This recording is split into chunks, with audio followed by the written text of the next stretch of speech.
안녕하십니까.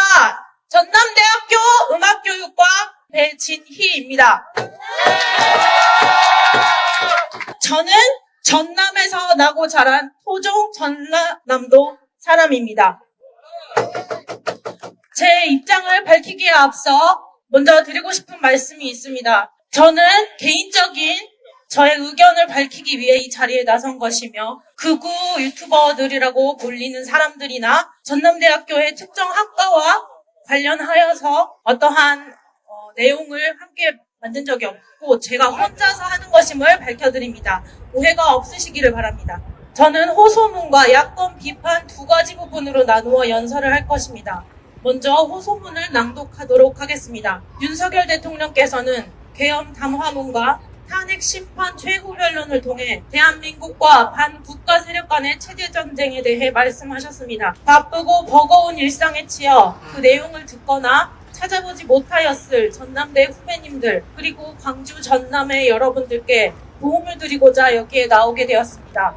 우리 대한민국은 건국 이래 북한을 주적으로 두고 있습니다. 북한은 공산주의 체제의 독재 국가로서 자유민주주의 체제와 철저하게 반대되는 체제를 따르고 있습니다. 6.25 전쟁 이후로도 북한은 다양한 대남 도발 행위를 저질러 왔고 대한민국의 군인, 국민의 목숨을 앗아갔습니다. 눈에 보이는 도발 이외에도 보이지 않는 곳에서 간첩 활동을 통해 대한민국을 적화 통일하고자 하는 노력을 지속해온 것을 알고 있습니다. 그럼에도 우리가 북한을 두려워하며 살지는 않았습니다. 대한민국은 그들이 도발한 것을 배로 되갚아줄 수 있는 군사력을 갖추었고 뛰어난 안보로 간첩들이 활동하지 못할 것이라고 믿어왔기 때문입니다. 또한 강대국 미국과의 군사동맹을 통해 자유민주주의 체제가 수호받고 있었기 때문입니다. 그런데 자부심과 믿음을 가지고 살아왔던 대한민국이 점차 병들어가고 있다는 것이 느껴졌습니다. 민주주의의 폐단 중 하나는 바로 중우정치라고 합니다. 중우정치란 모두가 동등한 권리와 한 표를 행사할 수 있는 민주주의가 변질되어서 선동된 대중에 의해 좌지우지되는 정치를 말합니다. 광우병 사태를 기억하십니까? 수많은 시민이 언론에 선동되어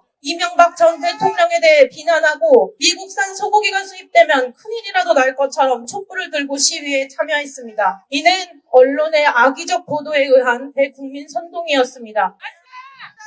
그리고 그 다음 정권인 박근혜 정권은 언론에 의해 더 비참하게 끝이 났습니다. 언론의 주도로 세월호 사고가 자연스럽게 박근혜 대통령의 탄핵으로 이어졌고 그 과정에서 수많은 사람들이 촛불을 들고 거리로 나오게 됩니다. 분명한 것은 국민에게 촛불을 쥐어준 가장 큰 공이 언론에게 있다는 것입니다. 윤석열 대통령은 임기 초부터 야당의 강한 반발을 받아왔고 야당은 영부인에 대한 여러 논란을 만들며 특검을 요구했습니다. 이태원 참사가 있고 나서는 정말로 위태로워 보였습니다. 이태원 참사에 대한 대통령의 사과와 진상 규명을 요구하며 퇴진을 요구하는 시위가 이어졌습니다. 여전히 또 촛불을 들고 나왔고 그렇게 또 보수 정권은 촛불에 의해 무너질 것처럼 보였습니다. 다시 한번 말하고 싶습니다. 이 과정에서 대통령 퇴진 시위에 참여하도록 여러분을 부추긴 것이 누구입니까?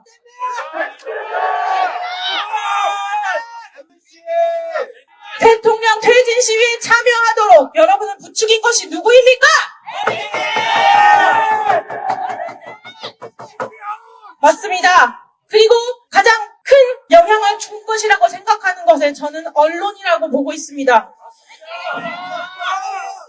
우리가 얻는 정보는 바로 언론으로부터 옵니다. 그러니 언론이 편파적이라면 민주주의는 중우정치가 될 수밖에 없습니다. 이태원 참사가 지나고 2024년 12월 3일 윤석열 대통령은 계엄령을 선포합니다. 대통령은 피를 토하는 심정으로 국민에게 호소한다고 밝히시고 반국가 세력의 척결을 주장하셨습니다. 제가 가장 안타까운 것은 정치에 관심 없이 그저 언론의 뉴스를 꾸준히 접해온 국민들에게는 계엄령도 여야 간 정치 싸움의 일환이며 야당의 공격에 참다 못한 대통령의 선 넘은 공격으로 보였을지도 모른다는 것입니다. 그러나 수많은 국민들이 계엄령을 계몽령으로 부르는 이유가 있습니다. 많은 이유들 중 반국가 세력에 대한 이해를 도울 수 있는 내용을 말하고자 합니다. 윤 대통령의 탄핵 심판 변론 과정에서 민주노총 간부로 있었던 북한 간첩의 지령문의 내용이 공개되었습니다. 인터넷에 다음과 같이 검색하면 누구나 그 내용을 볼 수 있습니다. 민노총 간부 간첩 사건 공소장 전문 탄핵 심판 마지막 변론에 나온 북한 지령문을 몇 가지 읽어보겠습니다. 먼저 후쿠시마 원전 오염수 방류에 관한 것입니다. 일본 것들의 오염수 방류 결정을 한반도와 주변 나라들에 대한 핵테러 행위, 전 인류에 대한 대학살 만행으로 폭로, 단죄하는 기사들을 집중 게재하고 지역별 반일 투쟁 소식들과 대일 강경 보복을 요구하는 사회적 여론 동향을 널리 보도하여 민중들의 반일 감정을 지속적으로 높여나가라. 놀랍게도 이 지령문은 고스란히 우리 사회의 모습이었습니다. 그리고 이 지령을 성실히 수행한 당은 바로 거대 야당이었습니다. 야당이 북한 간첩이 받은 지령문에 일치하게 행동했다는 것만큼 집중해야 할 것이 하나 더 있습니다. 바로 기사들을 게재하라라는 대목입니다. 그 당시 언론은 우연인지 아닌지 열심히 후쿠시마 원전 오염수 방류에 대한 기사를 보도했고 반일 감정을 부추겼습니다. 물론 반일 감정으로 끝난 것이 아니라 수산업계는 막다한 타격을 입었고 후쿠시마 오염수 괴담이 사실이 아님을 밝히는 데에도 국비의 1조 6천억 원이라는 국가의 예산이 헛되이 소비되었습니다. 북한이 대한민국에 기사를 게재할 능력이 있다는 것이 놀랍지 않습니까? 그리고 그보다 더 두려운 것은 우리가 언론에 흔들릴 수밖에 없는 국민이라는 것입니다. 다음입니다. 윤석열 놈과 일가 족속, 측근들의 정치 추문을 집요하게 몰고 늘어지면서 적처벌을 요구하는 압박 공세를 지속적으로 강화하여 윤석열 탄핵 투쟁의 불씨를 지펴 올려라. 왜인지는 몰라도 이번에도 역시 야당 세력은 지령문과 동일한 행보를 보였습니다. 이 지령문도 그저 간첩의 지령이 닿았을 수도 있는 시민단체, 노조단체에서만 행한 행동이 아니라 거대 야당과 언론이 함께한 행보입니다. 그리고 그 언론을 듣는 것은 우리 국민입니다. 다음입니다. 영업 일부를 진보당의 확고한 지지 세력으로 만들기 위한 사업에 주되는 관심을 들이며 영업 일부가 핵심적으로 참가하는 전국 민중행동에서도 진보당과의 정책 협약, 정책 연대를 맺고 공동투쟁, 연대 활동을 다각도로 벌여 진보당의 사회적 주의를 부단히 높여가는 데 이바지하라. 영업 일부가 무엇인지는 모르겠으나 진보당은 우리가 많이 봐온 당입니다. 광주의 통행량이 많은 거리면 10중 8구 윤석열 대통령을 비난하는 정치적 선동 문구로 플래카드를 걸어놓는 당이죠. 그리고 이 당이 북한에서 공식적으로 밀어주는 당이라고 말하고 있습니다. 또한 전국 민중 행동에 대해 찾아보면 노동자의 권익을 보호하는 것을 넘어 반미, 공산주의를 추구하는 단체임을 알 수 있습니다. 대한민국이 아무리 다양성을 인정한다지만 도대체 언제부터 공산주의를 추종하고 자본주의와 자유시장 경제체제를 무너뜨리는 반국가 세력이 이 대한민국에서 버젓이 활동할 수 있게 되었는지가 의문입니다.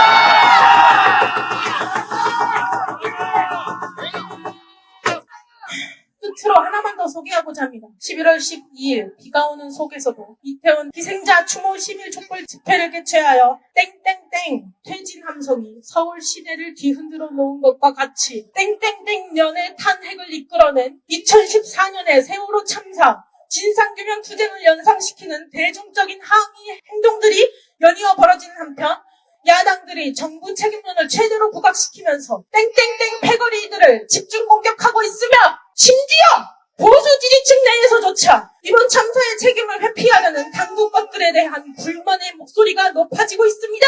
땡땡땡에는 대통령님들의 성함을 넣으시면 이해가 빠를 것 같습니다. 이걸 잊고 있는 저조차도 이것이 음모론이길 바랄 뿐입니다. 그런데 어떡합니까?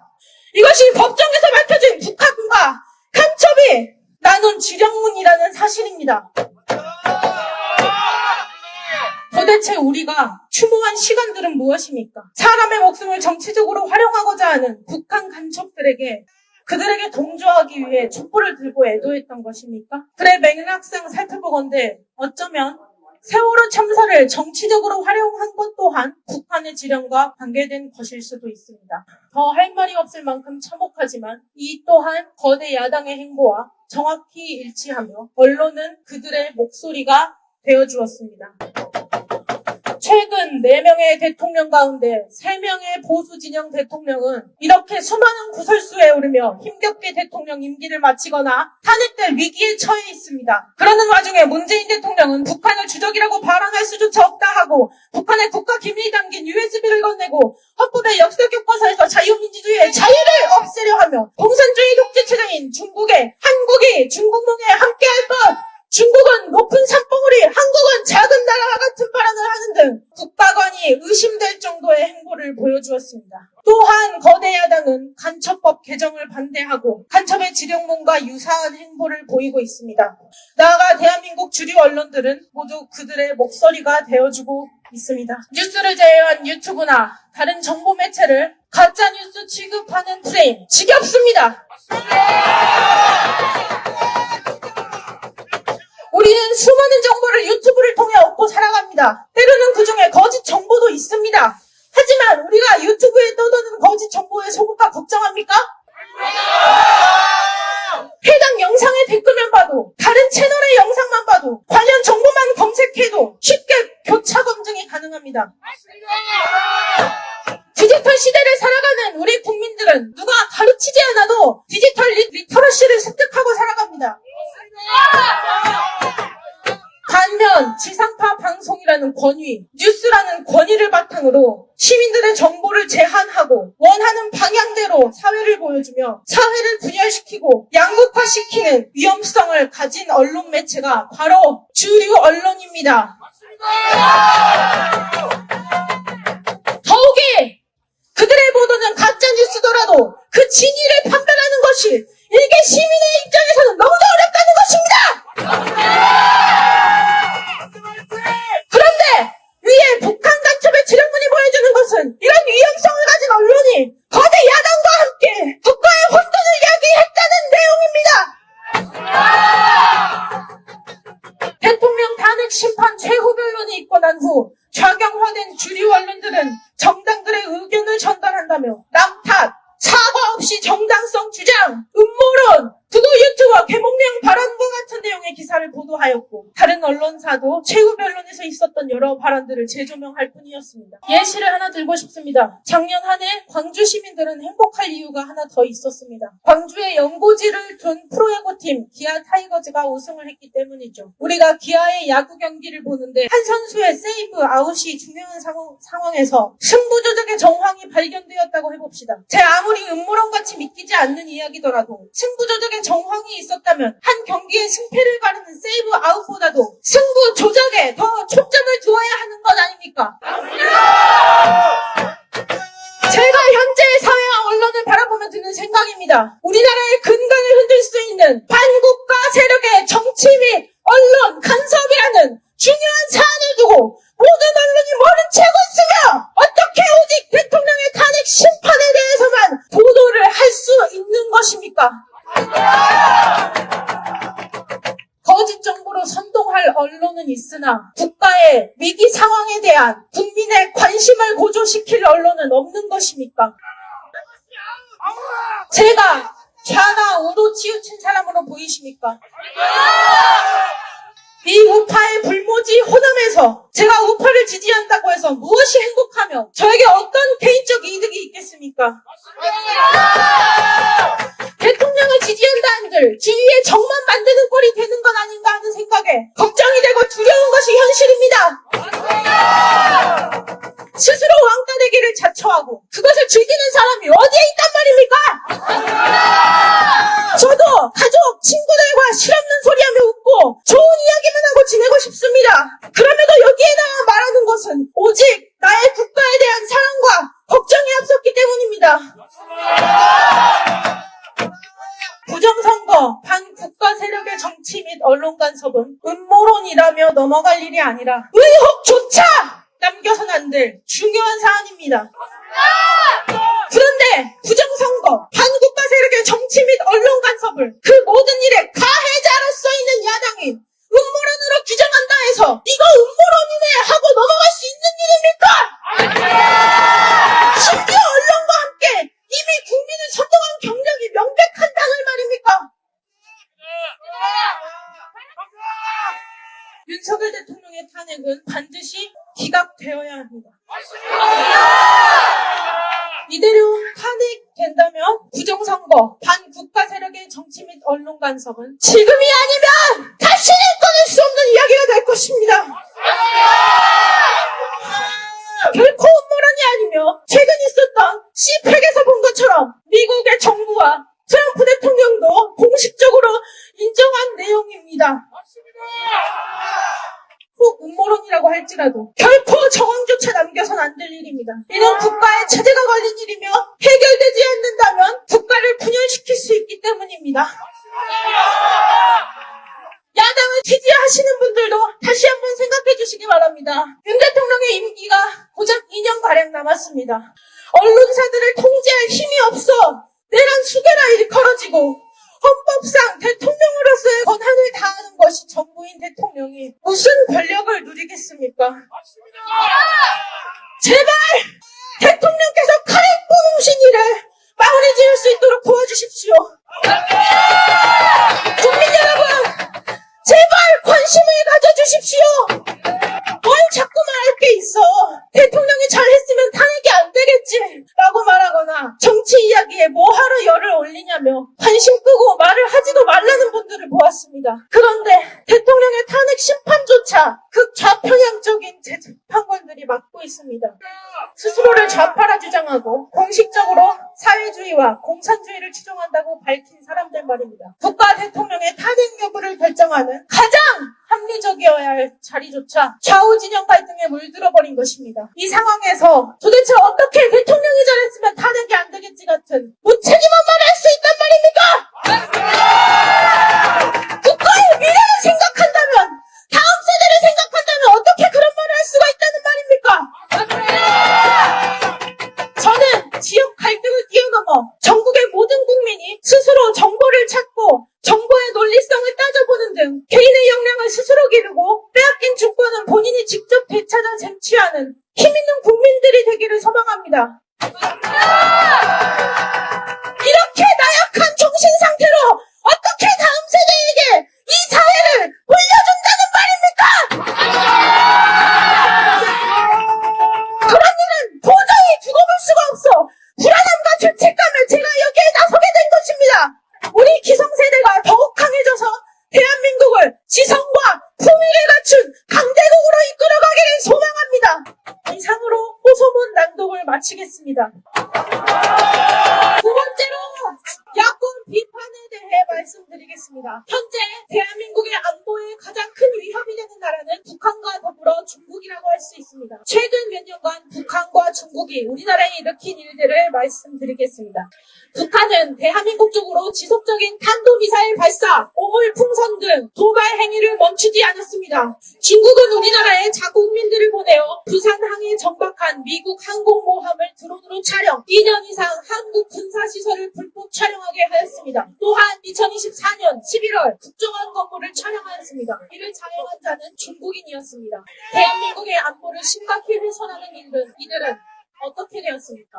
우리의 주적, 북한이 아니라는 이유로 간첩법이 적용되지 않았습니다. 불구속 송치되었습니다. 우리의 국가기밀을 촬영하는 엄연한 국가안보 위협 행위를 하였는데도 이에 대한 조치가 이루어지지 않은 것입니다. 이뿐만이 아닙니다. 간첩 행위를 하는 자들이 여럿 있습니다. 중국의 국외 비밀경찰서로 밝혀진 서울 송파구의 중식당 주인, 비밀리에 국가의 중대한 첩보 임무를 수행하는 우리의 블랙요원 명단을 대량으로 중국에 유출한 정보사령부 공무원, 4조 3천억 원 상당의 첨단 기술을 중국으로 유출한 전 대기업 임원, 이들 역시 간첩법을 적용받지 않았고 각각 업무상 횡령, 국가기밀보호법 위반, 부정범죄방지법 위반 혐의로 송치되었습니다. 형법 제98조에 따르면 간첩죄는 1. 적국을 위하여 간첩하거나 적국의 간첩을 방조한 자. 2. 군사상의 기밀을 적국에 누설한 자에 한하여 적용됩니다. 현재 포괄적 안보 개념이 새롭게 등장하면서 적국의 개념이 모호해지고 있는 가운데 계속해서 간첩의 범위를 적국에만 두는 것이 아닌 외국으로 확장하자는 간첩법 개정안 제안이 나오고 있는 상황입니다. 그런데 이러한 상황에서도 더불어민주당은 간첩법 확대를 반대하였습니다. 맞습니다. 민주당은 과거 문재인 전 대통령의 한국의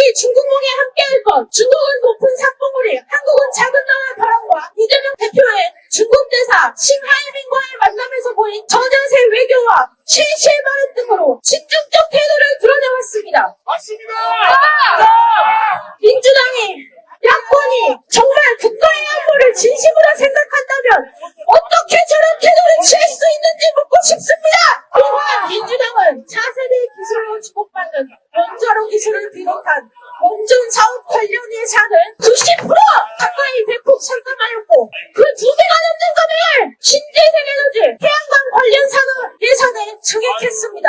현재 태양광 패널 생산의 80%를 차지하는 국가는 중국입니다. 그리고 2021년에는 중국 공산당 창당 100주년 기념행사에서 더불어민주당 당기가 발견되었으며 선관위 비밀번호로 사용된 1, 2, 3, 4, 5가 공산당 통치 시스템과 민주당 선거 구호와 연관되었다는 의심을 받고 있습니다. 민주당의 싱크탱크인 민주연구원이 중국 공산당의 유일한 교육연수기관 및 싱크탱크인 중앙당교와 협약을 맺은 사건 역시 더불어민주당과 중국 공산당 간의 연결 의혹을 더욱 증폭시키고 있는 현실입니다. 현재 야당은 중국과의 관계와 달리 미국과의 관계에서 명확한 거리두기를 보이고 있습니다. 개헌 직후 야당 6개 정당, 더불어민주당, 조국혁신당, 개혁신당, 진보당, 기본소득당, 사회민주당이 제출한 제1차 탄핵소추안에서는 윤석열 대통령은 소위 가치 외교라는 미명하에 지정학적 균형을 도외시한 채 북한과 중국, 러시아를 적대시했다는 내용이 포함되어 있었습니다. 여기서 언급된 가치 외교란 미중 신냉전 구도 속에서 한국의 미국 중심 진영의 승리를 지원하고 한미일 협력을 강화하는 외교 정책을 의미합니다. 그런데 이재명 대표는 과거 중한민국을 전면권이라 지칭했으며 대통령이 되면 사드 배치를 철회하고 주한미군 철수도 감수할 것이라는 반미 의도가 드러나는 발언을 하였습니다. 주한미군은 군사적 안보뿐 아니라 경제적 측면에서도 외국 자본을 유치하고 이를 안정적으로 유지하는 데 중요한 역할을 하고 있습니다. 이러한 행보를 보인 민주당이 과연 국가의 안보와 이익을 최우선시하는지 의문이 남습니다. 명백한 친중, 반미 성향을 보이는 민주당이 최근 갑자기 방향을 틀어 한미 동맹 지지 결의안을 발의했으나 그동안의 행보로 인해 그 진정성을 신뢰하기 어려운 상황입니다. 이에 따라 야당에게 다음 2가지 사항을 요구하는 바입니다. 첫째! 야당은 간첩법 개정안을 국민의 뜻으로 수용하십시오! 과거의 전통적인 안보는 주권, 국민, 영토를 외부의 군사적 위협으로부터 보호하는 내용이 주류였습니다. 그러나 최근에는 AI 기술을 포함한 각종 과학기술이 발전하는 등 문명이 고도로 발전함에 따라 사회의 구조가 보다 복잡해졌습니다. 정치, 경제, 사회 등 다양한 방면으로 안보가 위협받고 있는 상황입니다. 대한민국의 기술과 경제의 발전을 위해 큰 책임을 지고 있는 대기업 및 첨단 과학기술 기업들이 산업 스파이로부터 성과를 도둑질당한다면 그 원통함은 어떻게 책임질 것입니까? 기업의 일원이 되겠다는 꿈을 가지고 청춘을 학문에 바친 2030 세대들의 삶은 무참히 짓밟혀도 되는 것입니까? 산업 스파이가 국내 기업 종사자들의 땀과 눈물이 들어간 결과물을 빼앗아갔는데도 아무런 처벌을 하지 않는 것은 있을 수 없는 일입니다. 산업 스파이가 활동하지 못하도록 간첩법 개정안을 만들어야 합니다. 간첩의 범위를 북한에만 두지 말고 외국으로 확장해야 합니다. 맞습니다. 여러분, 우마우당을 아십니까? 인터넷에 검색해보면 중국 공산당이나 중국 정부에 의해 고용된 인터넷 여론 관리, 댓글 알바를 담당하는 인터넷 평론원 또는 여론 조작용 로봇이라고 나옵니다. 쉽게 말해 중국의 국영 댓글 부대입니다. 인터넷상에서의 여론 조작은 증거가 거의 남지 않기 때문에 중국 공산당이 선전적으로 애용하고 있으며 특히나 대한민국에서는 각종 인터넷 커뮤니티와 SNS에 상주하며 여론 선동을 하고 있습니다. 2017년 미국 하버드대 연구팀은 약 1,100만 명 규모로 추정되는 중국 관련 댓글 부대가 SNS에 올리는 댓글 수만 매년 5억 건에 달한다고 분석했습니다. 2024년에는 우마우당의 규모가 4천만 명 이상인 것으로 전해졌습니다. 몇 년 전부터 각종 미디어에서 노출되었던 불쾌한 단어들을 떠올려 보십시오. 펜조선, 독방육아가 떠오르지 않습니까? 페미니즘은 우리나라의 젊은 남성들을 분노케 했습니다. 남성들의 잠재적 성범죄자로 몰아세워 정치, 정서, 사회,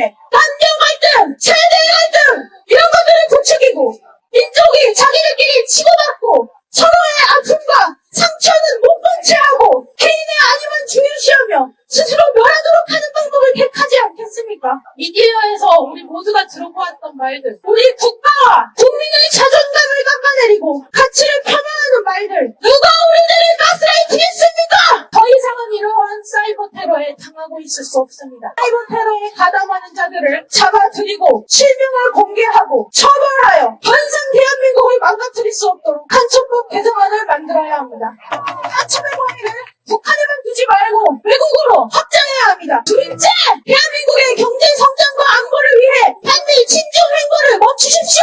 미국은 공식적으로 자유민주주의를 수호하는 나라이며 자유민주주의를 토대로 경제, 기술, 문화의 성장을 선도하는 나라입니다. 그러나 중국은 공식적으로 공산주의 체제를 따르는 나라입니다. 독일의 나치, 그 학살자가 따르는 사상이 무엇이었습니까? 맞습니다. 공산주의, 사회주의입니다. 더 나은 사람, 멋진 사람이 되고 싶으면 배울 점이 많은 자의 곁에 머물며 그가 먹는 것, 말하는 방식, 사고 방식 모든 것을 보고 배우라고 하였습니다. 근본 차후 나쁜 사람과 가까이 지내면 나쁜 버릇에 물들기 쉽다고 하였습니다. 6030, 6070 세대들 그리고 이 자리에 모인 우리 광주 시민 여러분들은 공산주의가 너무나도 싫습니다. 공산주의의 끝에는 명예의 실추, 파멸, 허무함이 기다리고 있습니다. 제발 이 나라를 살려주십시오. 진보하는 국가를 만들 것인지 진보하는 국가를 만들 것인지는 지금 우리들의 손에 달려 있습니다.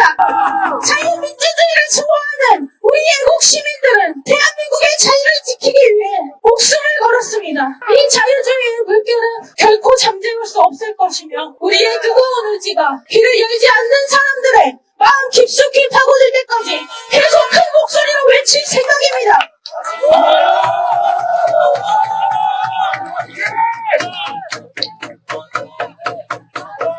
지난 몇 년간 우리는 힘든 시기를 보냈습니다. 취업길에 막힌 청년들과 짐이 무거워 자신의 삶을 끝내버린 청년들, 눈앞에 마주한 미래에 희망이 보이지 않아 결혼과 출산을 포기한 청년들, 급변하는 사회 속에 이리저리 나붙기다 정처 없이 부유하는 청년들, 우리의 모습은 거대한 벽에 가로막혀 무력감을 느낀 채로 자신만의 방식대로 몸부림 쳐보는 것이 다였습니다.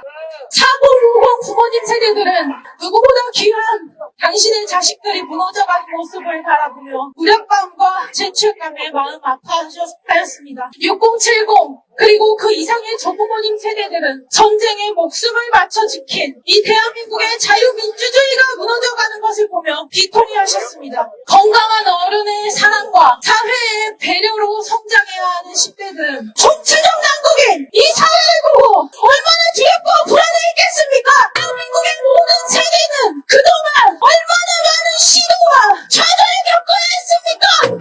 이제는 그 멍에를 벗어버릴 기회가 우리의 눈앞에 와 있습니다.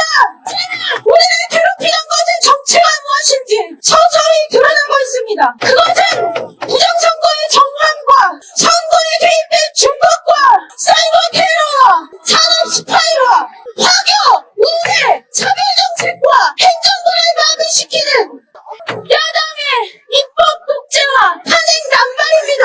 여러분! 우리는 국민의 이름으로 국회에 명합니다. 간첩법을 개정하라!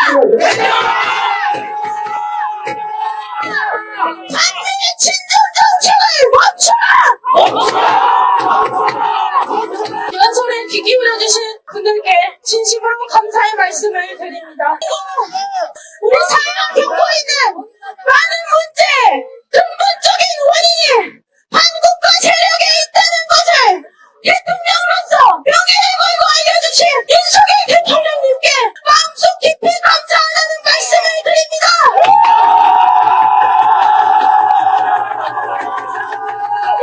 3월 1일 서울의 여의도와 방화문 두 군데에서 오후 1시 대통령 탄핵 반대를 외치는 집회가 있을 예정입니다. 광주시